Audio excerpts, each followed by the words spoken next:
Sir first எனக்கு ஏன் ஓட்டு போடணும் அப்படின்ற ஒரு கொஸ்டின் இருக்கு சார். சூப்பர். இப்ப நான் ஓட்டு போடுறேன் சார். நான் இவங்களுக்கு இப்ப உங்களை தேர்ந்தெடுத்து நான் உங்களுக்கு ஓட்டு போடுறேன்னா நான் உங்களுக்கு தான் ஓட்டு போட்டிருக்கேன்றத நான் எப்படி சார் வெரிஃபிகேஷன் என்னால பண்ண முடியல சார். நான் ஜஸ்ட் போறேன் சார். போயிட்டு ஒரு பட்டனை மட்டும் ப்ரெஸ் பண்றேன்.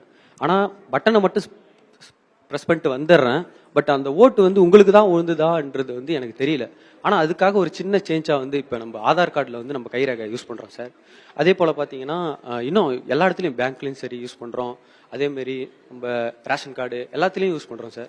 அந்த சிஸ்டத்தை நீங்க வந்து இந்த இதுல கொண்டு வந்து வச்சு அப்ளை பண்ணியிருந்தா இப்ப நான் வந்து என்னோட கைரேகையும் யூஸ் பண்ண மாதிரி இருக்கும். நான் இவங்களுக்கு தான் ஓட்டு போட்டேன் அப்படின்ற தெளிவும் எனக்கு இருக்கும். எனக்கு நல்ல ஒரு ஃபுல்ஃபில்னஸ் இருக்கும்னு நான் நினைக்கிறேன் சார். ஓகே, இப்ப நல்ல கேள்வி தம்பி, ரொம்ப நல்ல கேள்வி ஒண்ணு கேட்டாரு. இப்ப நான் ஓட்டு போட்டேன் அப்படிங்கறது வந்து எனக்கு தெரிஞ்சா நல்லா இருக்கும், நான் போட்ட ஓட்டு அவங்களுக்கு தான் போச்சானதுல சந்தேகம் இருக்கு அப்படின்னு சொல்றாரு தம்பி. முதல் தலைமுறை, அதாவது முதல் முறையா வாக்களிக்க போறவங்களால ஒருவேளை அது தெரியாம இருக்கலாம், நம்மள நிறைய பேர் கூட தெரியாம இருக்கலாம். தேர்தல் ஆணையம் விவிபேட் அப்படிங்கிற ஒரு மெத்தட் கொண்டு வந்து வச்சிருக்காங்க. அதாவது பாத்தீங்கன்னா நீங்க ஓட்டு போட்டதுமே பக்கத்துல ஒரு கண்ணாடி திரை மாதிரி தெரியும். நீங்க இப்ப உதாரணத்துக்கு வந்து செல்போன் சின்னத்துக்கு ஓட்டு போட்டீங்க அப்படின்னா செல்போன் சின்னத்துக்கு தான் ஓட்டு போட்டீங்க அப்படிங்கிறது உங்களுக்கு சிம்பிளா காட்டும். ரெசிப்ட் மாதிரி தெரியும். நம்ம ஹோட்டல்ல சாப்பிட்டா ரெசிப்ட் வருது இல்ல, அந்த மாதிரி ரெசிப்ட் மாதிரி வரும். அந்த ரெசிப்டை நீங்க கையில கொண்டு வந்து வீட்டுக்கு கொண்டு போக முடியாது, அது அங்கேயே கீழே விழுந்துரும். இவங்க கையில ஏன் கொடுக்க மாட்டேங்கிறாங்க அப்படின்னு உங்களுக்கு ஒரு கேள்வி வரலாம். வந்தா அது வெளியில நிறைய பிரச்சனைகளை உண்டாக்கும். ஏன்னா இப்ப இங்க இருந்து போறப்ப ஒரு 3 கட்சிக்காரங்க உங்களுக்கு ஓட்டு எனக்கு ஓட்டு போடு, அந்த பழைய வடிவேல் காமெடி பாத்தீங்களா, தென்னை மரம் அண்ணன் உனக்கு தானே போட்டேன், நீ சொன்னா நம்ப மாட்டேன்னு தெரியும், இங்க பாருனே அப்படின்னு சொல்லி எடுத்து காட்டுவோம். பாத்திருக்கீங்களா ஓட்டு சீட்டு முறையில? அது மாதிரி இப்ப விவிபேட்ல உங்களுக்கு ஓட்டு போட்டுட்டு அதனுடைய அந்த அக்னாலஜ்மெண்ட் அந்த சீட்டை அவங்க கையில கொடுத்துட்டாங்க அப்படின்னா உங்களை வெளியில வந்தோடனே அவங்க மிரட்டுவாங்க, எங்களை காட்டுங்க நீ எந்த சின்னத்துக்கு ஓட்டு போட்டீங்க அப்படின்னு காட்ட சொல்லி கேட்பாங்க. அப்ப வாக்காளர்களுக்கு அது நிறைய இடங்கள்ல பிரச்சனையா மாறும்ல.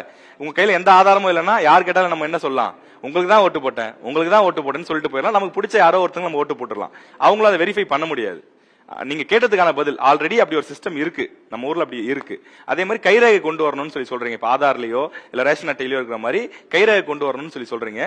பயோமெட்ரிக் மாதிரி கொண்டு வரணும்னு சொல்லி சொல்றாரு. அது ஒரு நல்ல ஆப்ஷன் தான். நிச்சயமா தேர்தல் ஆணையத்துக்கு ஏற்கனவே இது வந்து ஒரு கோரிக்கைகளா வைக்கப்பட்டிருக்கு. எதிர்காலத்துல கண்டிப்பா வரும். ஏன்னா நமக்கு தெரியும், உலகத்திலேயே அதிகமான மக்கள் தொகை கொண்ட நாடுகள்ல ஒண்ணு இந்தியா, அதுவும் குறிப்பா ஜனநாயக நாடு. ஓட்டளிச்சு நம்மளுடைய தலைவர்களை, பிரதமரை அல்லது முதலமைச்சரை தேர்வு செய்யக்கூடிய ஒரு பெரிய ஜனநாயக நாடா இந்தியா இருக்கு, அப்படிதானே? அப்ப இந்தியாவில 100 கோடி மக்கள் வாக்களிக்கிறாங்க. இப்ப தமிழ்நாடு மட்டும் எடுத்துக்கிட்டீங்கன்னா கூட கிட்டத்தட்ட 6.5 கோடி பேர் வந்து வாக்களிக்கிறாங்க. ஒரே நாள்ல நடக்குது. அப்ப அதுக்கு வந்து லட்சக்கணக்கான ஊழியர்கள் நம்ம அதுல பயன்படுத்துறோம். நிறைய நேரம் இருக்குது. ஒரு நாள்ல நம்ம 6.5 கோடி பேரையும் ஓட்டு போட வைக்கணும். இப்ப நீங்க சொல்ற மாதிரி பயோமெட்ரிக் எல்லாம் கொண்டு வந்தா டைம் நிறைய ஆகும். அதெல்லாம் சீக்கிரம் பண்றதுக்கு ஏதாவது மெத்தட் இருக்கான்னு சொல்லி ப்ராசஸ் பண்ணிட்டு இருக்காங்க. இப்ப ரேஷன் கடைக்கு நம்ம போறோம், ஒரு நாளைக்கு எவ்வளவு பேர் கூப்பிடுறாங்க? ஒரு ஊர்ல 500 குடும்பம் இருந்தாலும் ஒரு நாளைக்கு 100 பேர் தான் வைப்பாங்க. ஏன் வைக்கிறாங்க 100 பேருக்கு தான்? ஒரே நாள் 500 பேருக்கு பொருள் கொடுக்கலாம்ல? கொடுக்க மாட்டாங்க. ஏன் கொடுக்க மாட்டாங்க? ஏன்னா கைரேகை வைக்கணும், அது வெரிஃபை ஆகிறதுக்கு ரொம்ப நேரம் ஆகும். ஒரு ஆள் ஒரு பொருள் வாங்குறதுக்குள்ள 10 நிமிஷம் மினிமம் ஆகுது இல்ல? யாரெல்லாம் ரேஷன் கடைக்கு போயிருக்கீங்க? ஆகுது இல்ல? அந்த ப்ராசஸ் அட்லீஸ்ட் நமக்கு தெரியும்ல. சோ அந்த மாதிரி வாக்காளர் பட்டியல்ல நம்ம உள்ள வந்து இந்த நீங்க சொல்ற மாதிரி கைரேகைலாம் வச்சுட்டாங்க அப்படின்னா கொஞ்சம் ப்ராசஸ் பெருசா போகும். ஆனா அது ஆல்ரெடி தேர்தல் ஆணையத்தினுடைய கோரிக்கையில பரிசீலனையில இருக்கு. அது விரைவில் வந்து செயல்பாட்டுக்கு வரும்னு நம்ம நம்பலாம். தம்பி நல்ல கேள்வி கேட்டா, தம்பி கிளாப் பண்ணுங்க.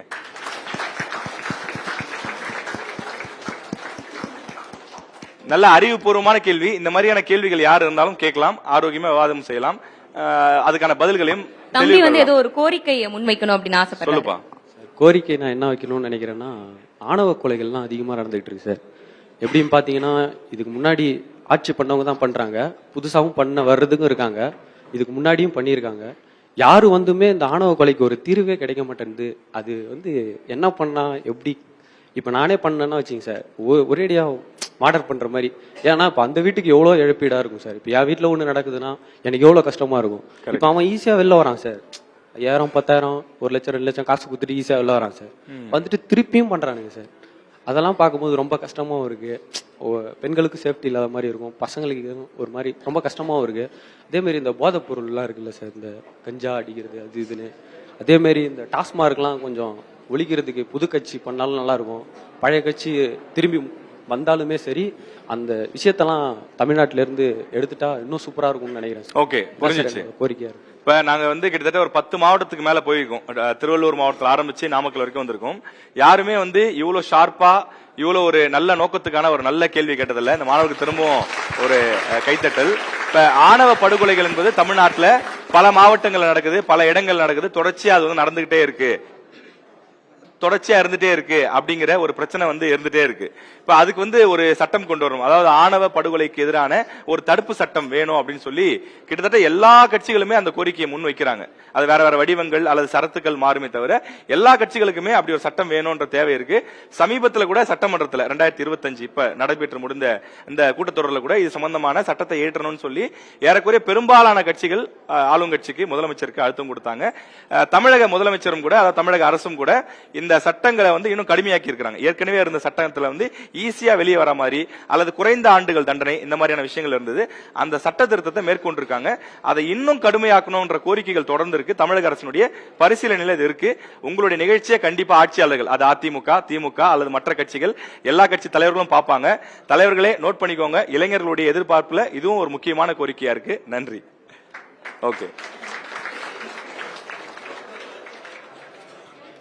அதே மாதிரி தம்பிகள் எல்லாரும் பாட புத்தகங்கள் படிக்கிறீங்க, நிறைய கனவுகளோடு இருப்பீங்க, நிறைய விஷயங்கள் படிக்கிறீங்க, எல்லாம் ரொம்ப சந்தோஷம்.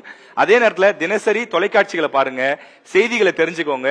குறிப்பா பேப்பர்களும் கூட நீங்க படிங்க. மொபைலே எல்லாமே வந்துருச்சு. வீக்லியில இருந்து டெய்லி பேப்பர்ல இருந்து எல்லாமே மொபைலே வந்துருச்சு, வடிவங்கள். அதனால முடிஞ்ச வரைக்கும் டிவி பாருங்க, இல்ல பேப்பர்ஸ் பாருங்க.